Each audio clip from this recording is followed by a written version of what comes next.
We're recording. Hello, everyone. Welcome back to Israel Matters. Once again, I'm Rabbi Wolicki, and with me, as always, is security, defense, and everything else expert, Elliot Chodoff. How are you, Elliot? Good. How are you? Doing well, doing well. You had a nice Shabbat? Yeah, always. Shabbat is always a great way to end the week. Oh, it's wonderful. I heard an interesting quick commentary. Why didn't God create the world in one day? Because then every other day would be Shabbat and we get nothing done. I like that. Yeah. I love Shabbat. It's so relaxing. Um, we're in the weekly Torah portions now that deal with Abraham. Yesterday we read from Genesis 12 through Genesis 17, and then next week we're going to be reading the next, I think it's the next 5 chapters or so from right before Sodom and Gomorrah are destroyed, all the way until after the binding of Isaac. These are the Abraham Torah portions. And I think there's a lesson about Abraham for what we're going to talk about today. We are going to talk about really the only topic that's in the headlines this week, which is the American election. But as this is Israel Matters, we're going to talk about what matters to Israel in this election. And I was thinking about the fact that there's an underrated aspect of Abraham's life that I just want to point out briefly. I could give a lecture on this for an hour, a deep dive Bible study, but a very underrated and unnoticed aspect of his life. And that is, to put it simply, God keeps him in the dark. More than almost any character that we see that God has a direct relationship to in the Bible, Abraham has no idea what's going on in his own life. Let me just give you a few quick examples. He's told by God to go to the land of Israel, to go to the land that he'll show him, and that there he will multiply his offspring and turn him into a great nation. Now, Abraham and Sarah are already fairly old when they go. They're probably in their 70s or 60s when they first go to Israel. We don't know exactly how old they are, but they're not young. They've been married a while. And we know this because the timeline that comes later. After they've been in the land for 10 years, they still haven't had a child. And at that point, we know that Abraham is already, in his 80s. Okay, and Sarah's only 10 years younger than Abraham. So they're older people. So they don't have any children. They get sent to the land of Israel. God says, I'm going to multiply you. They're there for 10 years and they still don't have a child. Meanwhile, after they get there, they have to go down to Egypt because there's a famine. Then he finally has a child, Ishmael, and he thinks, okay, maybe this is the one who's going to have the covenant. And then God says, no, he's not the one. And then it goes on and on and on. Like there's also, or when he prays for Sodom and Gomorrah, where he thinks that God just said no to his prayers. He doesn't know that Lot was saved. He doesn't know what's going to come from that. Abraham is kept in the dark. And I'm not going to go on and on with this, but it's actually an interesting theme in Abraham's life that we, the readers, know more about what God's doing in Abraham's life than he does. He's actually kind of clueless. Now, that might sound like an insult. It's not at all. I think it's one of the messages of Abraham's life, and that is that Abraham is so steadfast in his devotion to God, even though at every turn of his life, things do not work out the way he expected them to. And that's the lesson I wanted to pull out. Interesting. We do not know what is going to happen here. And very often people of faith end up turning faith into overconfidence that they know what God is doing. And those are different things. We can have faith and trust in God that he knows what he's doing, but let's also be humble and realize we don't know. He may be calculating slightly different than we are. Exactly. So let's just recognize that. In other words, when Abraham is praying and praying and praying for Sodom and Gomorrah, and then he wakes up the next morning and sees the smoke rising, he doesn't have a crisis in faith. Right. He moves forward, and that happens over and over again. Again, I'm not going to belabor the point. I can bring many more indications of this aspect of Abraham's life, but the fact that God is constantly throwing him curveballs. So let's just take that into this discussion. So we have an election now between Donald Trump and Joe Biden. Now, on the surface, as lovers of Israel and people who watch politics, which everyone here is, we would say, well, this is very simple. Donald Trump moving the embassy and making these deals and being more pro-Israel than any president we can remember. isn't it a kind of slam dunk, easy, like we know what to expect from Trump and we see the recent peace deals, and maybe we also know what to expect from Biden? I guess I want to frame the question this way. If Biden gets elected, the assumption that it would be a spring back to the Obama years, I think, is misguided from my own novice perspective. I'm going to throw it to you. Right. Because Biden is entering into a reality that is after 4 years of Trump. And that means that the landscape of the Middle East is different. These deals with the Emirates and Bahrain and Sudan and the warmer relationship that Israel now has with the Saudis and with the Egyptians, these are all realities that are much different than they were 4 years ago. So it's not it's not so simple for Biden to just step in and snap it back, even if he would want to. And so I'm just going to use that question to throw it out to you. And, Elliot, with your insight and the way you see things, what could we be looking at in a Biden administration versus a Trump administration for Israel? Okay, before I go there, let me start by saying your point is excellent, that any new leader comes in to where they are, not where they might have liked to be had other things happened or not happened. And it's really, really difficult to get the toothpaste back into the tube, because it's not just a simple decision. Let's take the embassy as an example, or the Emirates deal. These are things that are connected to all sorts of other things. It's not impossible, but it would mean putting a huge amount of effort into it. Start with that as a concept. Second, it's very hard to predict what a leader is going to do or how they're going to act, because it's not clear what's really pressing them at any given point and what the context is going to be. And here I want to go back to what in Israel-American relations is going to be somewhat ancient history. And I think it's important because there's this idea, America's always been Israel's friend. Well, yeah, to some extent, America's never been Israel's enemy. But I don't know how many people are aware that after Truman recognized Israel in May 1948, the United States slapped an arms embargo on Israel. That lasted until 1962. In other words, through all the rest of Truman, all of Eisenhower, and a good part of Kennedy, before America would even sell bullets to Israel, let alone advanced aircraft and that sort of thing. So for essentially 14 years, Israel could not buy weapons from the United States of America, which is why it bought French, right, primarily, and some British. It really broke under Johnson. I don't want to turn this into a long history of that, but the guy who really turns it around hardcore is Nixon, who was probably the greatest anti-Semite who's ever been in the White House since 1948. Okay, go figure. And he did it not so much. I mean, there are all sorts of stories about it, what his mother told him and that sort of thing. But what's really driving him is the Cold War. That's what I was about to say, that Nixon was, because of how his term in office ended, we think of him in those terms. Right. But if you read his writings from the time of his presidency and even up till the day he died, he was writing books on foreign policy until the last year of his life. Right. He had an understanding of the chess game of the Cold War better than any American president. Probably, yes.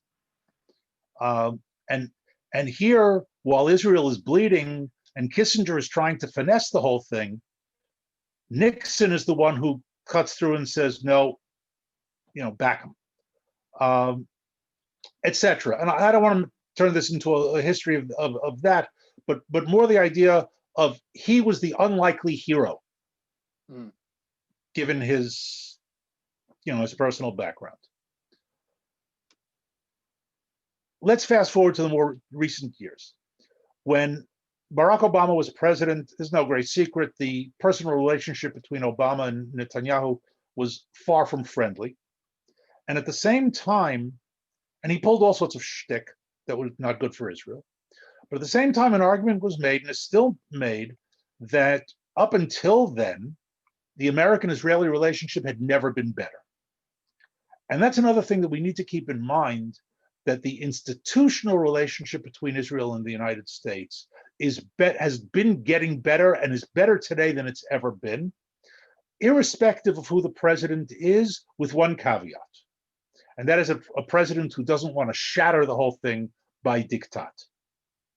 Okay? So even though Obama had his enmity with Israel and certainly with Netanyahu, and like I said, he pulled his share of things, including the parting shot of the UN resolution, the American-Israeli relationship is layered in economically, technologically, militarily, very, very deeply, far beyond what it was in the 70s, 80s, 90s.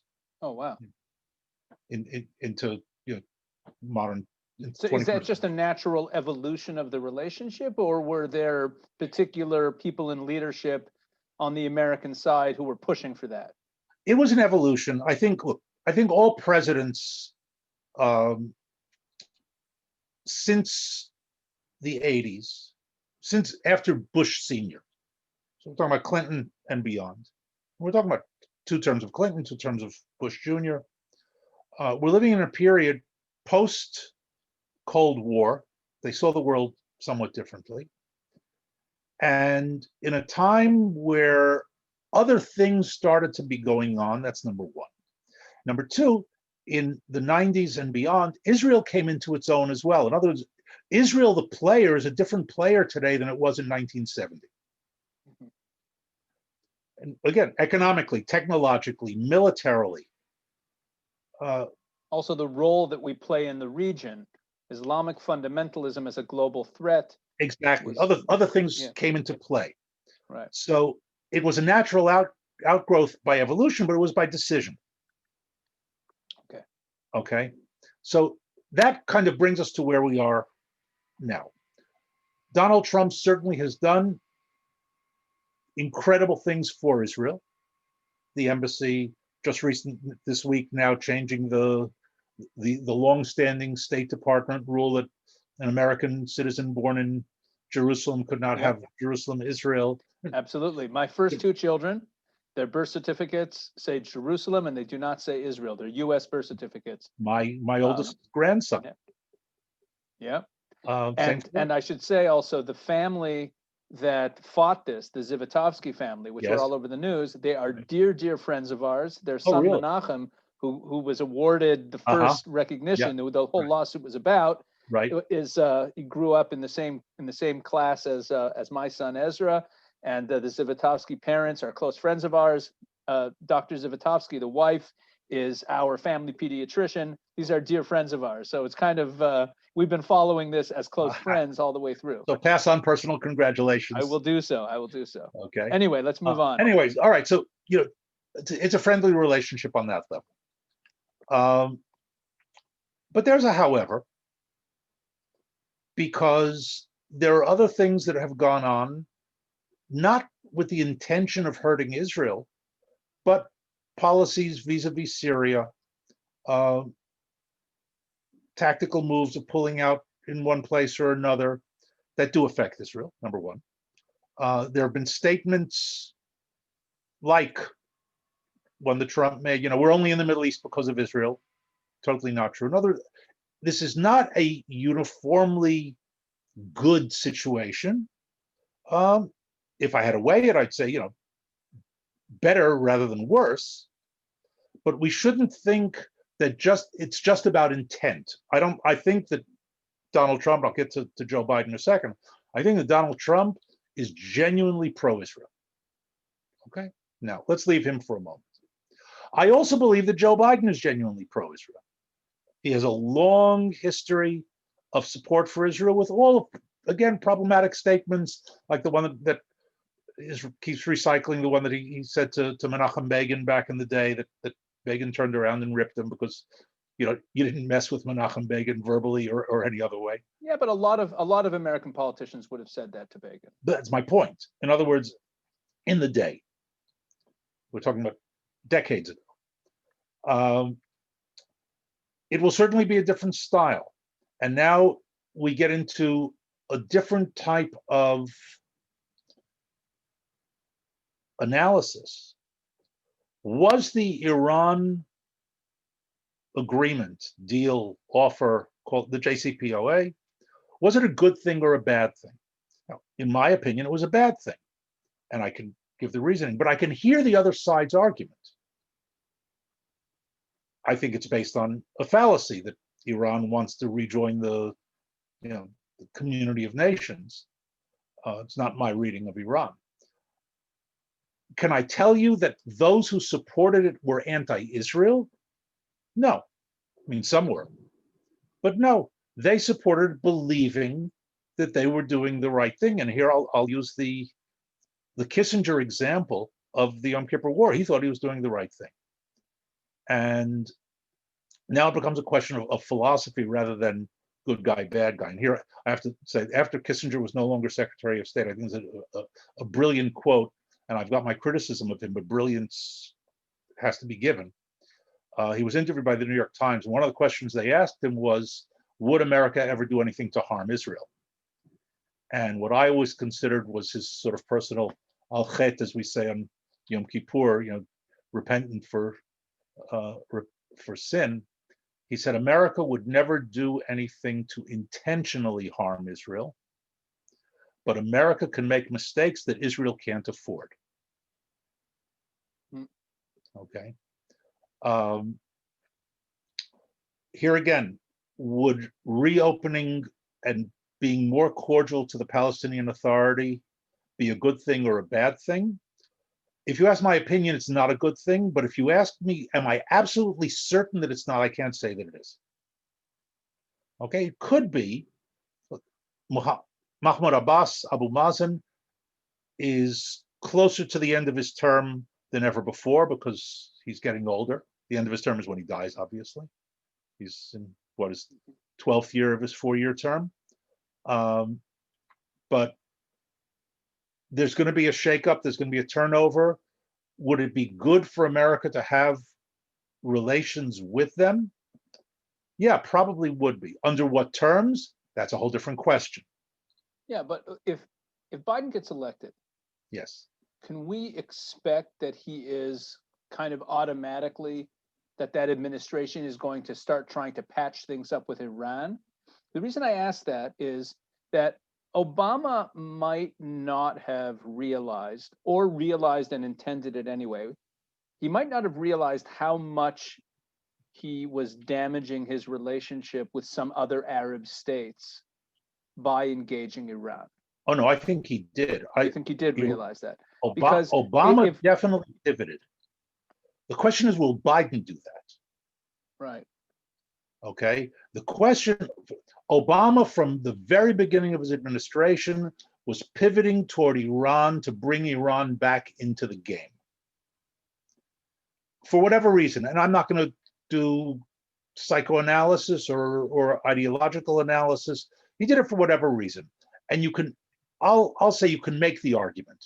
I didn't agree with it, but you can make the argument. Just like Chamberlain could make the argument for Munich. Right. Okay.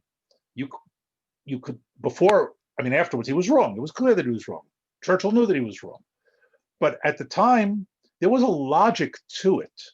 It wasn't done because Chamberlain was pro-Nazi.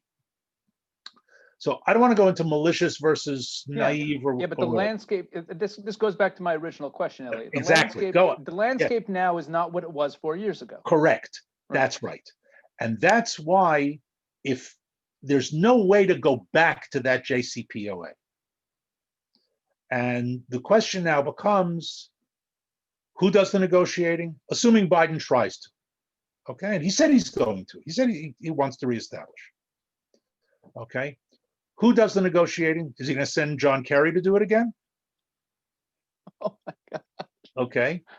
Or will he go into negotiation? I'm in favor of negotiating. I'm a graduate of the Don Vito Corleone School of Negotiating. That's negotiating. Yeah. Okay. Will he sit down and say, look, here's where we are not then, here's where we are now. And this is what I demand from you in order for us to lift sanctions, open things up for you, and so on and so forth. And will it be a very narrow, I got to get a deal, which is what happened in the Obama administration, and we'll do anything to get a deal because getting the deal became the objective. And I'll tell you, as somebody who negotiates, getting the deal is not the objective. Getting what you want is the objective. Yeah, but he also has to bear in mind that the relationship with other Arab countries who are hostile to Iran and are very powerful has also changed. Correct. So, meaning harming an alliance that the US currently is developing further with the Saudis, with the UAE, is a different proposition now than it was 4 years ago. Precisely my point. It will be very, very difficult for him. But you know what? Let me throw another element into this. Who will control the Senate? I would argue, from an overall policy perspective, the Senate is more important than the White House. Even on Israel, you're saying? Even on Israel, long term. The president can pull all sorts of things, like, as I said, like Obama pulled with the UN resolution. But ultimately, had he owned the Senate, he could have turned the JCPOA into a treaty. Which would have made it very difficult for Trump to pull out. Exactly. Okay, so let's move over to the Palestinian issue. Okay. Because here, there's a different change that's taken place. Because of the UAE Bahrain deals and the move of the embassy, and let me point something out about the move of the embassy, what I have in mind. One of the most notable things for me as an Israeli citizen living in Israel paying attention about the move of the embassy was that when the United States announced the embassy move, there was this sense of tension in Israel. Oh boy, what's going to happen?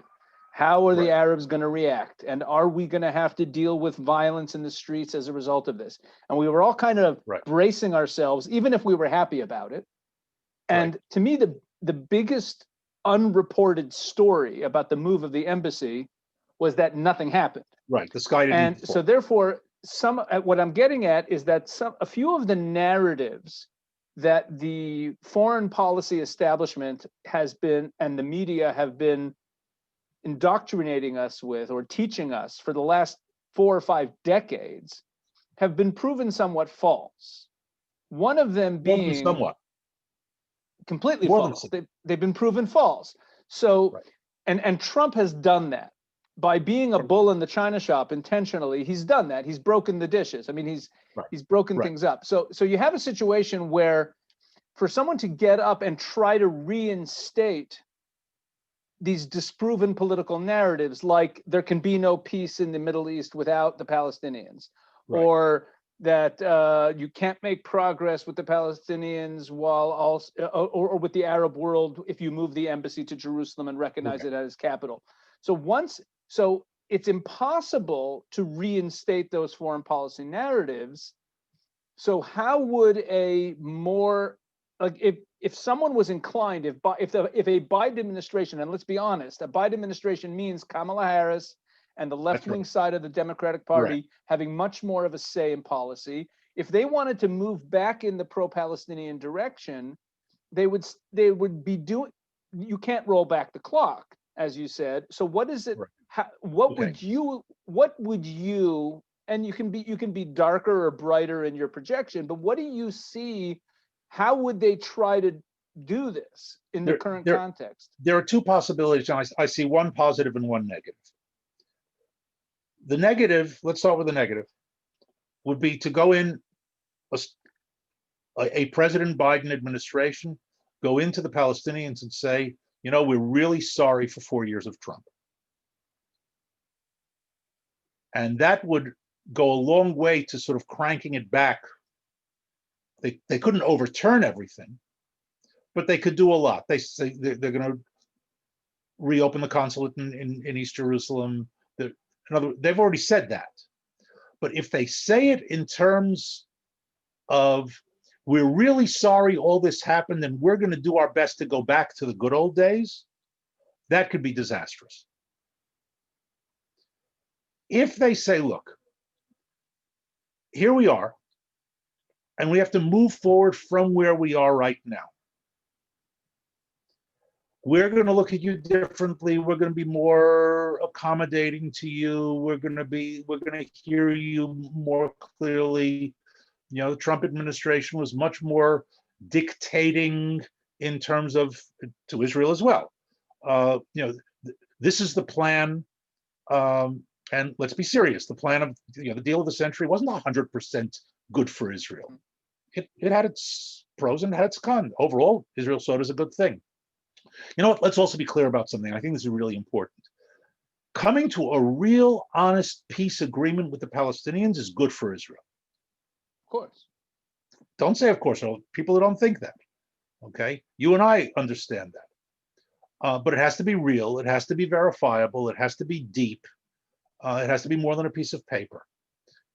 But it's good for Israel. Now, how do we get there is an interesting question.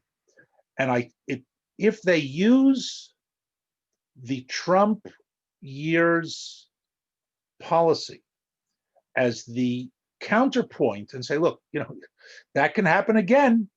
And every time it's going to happen, you're going to get set back. In other words, time is not working in your favor. Talk to us. Then they can actually possibly get something out of it. Again, the Palestinians have to buy into that. On the other hand, as I said, if they go back to, you know what, that was a terrible 4 years. We're going to do everything we possibly can to neutralize, mitigate, and so on, so we can now move forward just like in the good old days, then it can be a disaster. No, I was thinking, considering how far left the Democratic Party has moved, I wouldn't be surprised if they would say, you're right, the United States under Trump recognized Jerusalem as Israel's capital.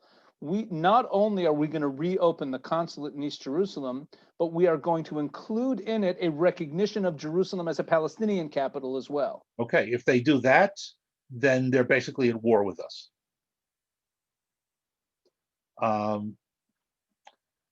That's really prejudging the outcome of negotiations and giving them their direct demand, which it's always been. Look, they could close the embassy and move it back to Tel Aviv. I'm not sure they can. I'll tell you why. I was actually thinking about this. The embassy was voted, the move of the embassy to Jerusalem was voted on by the Senate. That's why I said. Back in 1995 or 94, right? I remember I was in Washington at the time. Yes. When Inouye and Dole recommended it. We actually, I heard Bob Dole announce it live. I was in the room. Okay. Long story why I was there. But it was passed as a law, which means that every US president since then who did not move the embassy was actually not fulfilling a law that was on the books. Right. There was a loophole for the president to right. avoid. But once it gets fulfilled, it's the law of the land and the embassies there. To move it back, legally speaking, is a different move. But that's my point. That comes back to what I said earlier. The Senate in this case becomes more important than the White House in long-term thinking. Because if the Senate turns around and passes a new law that says we do not recognize Jerusalem and the embassy does not belong there, it belongs in Tel Aviv, President Biden will sign off on that law. He won't veto it. And we're right back where we started. Now, am I predicting that? No. But is it a possibility? Yes. Okay, so let's end off with just a couple predictions here. What do you think?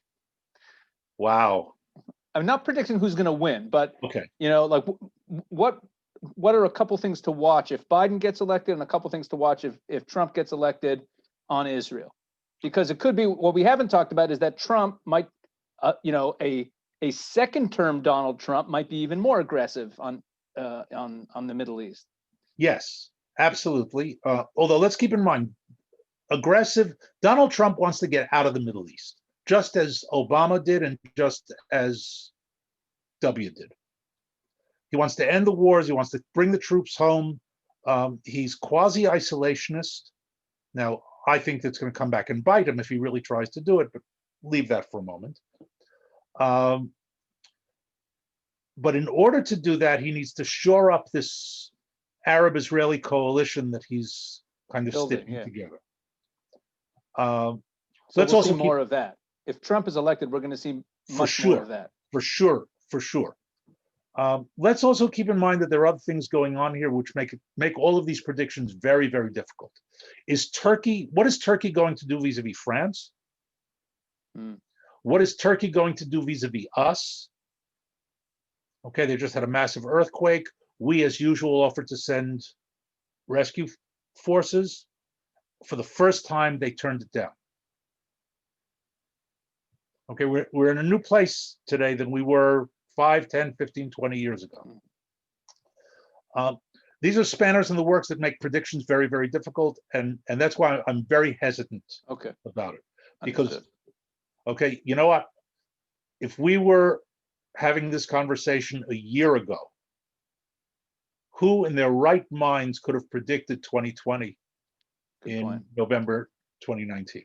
So I guess to sum up, we could say that although on the face of it, and for most of us, our supporters, we look at the Trump administration, they were so pro-Israel, and the Obama administration was a more difficult time, and we think, oh, Biden will just be a return to Obama. It's not so simple. No. The only thing I'll say is predictive is this. We have a known quantity in the Trump administration.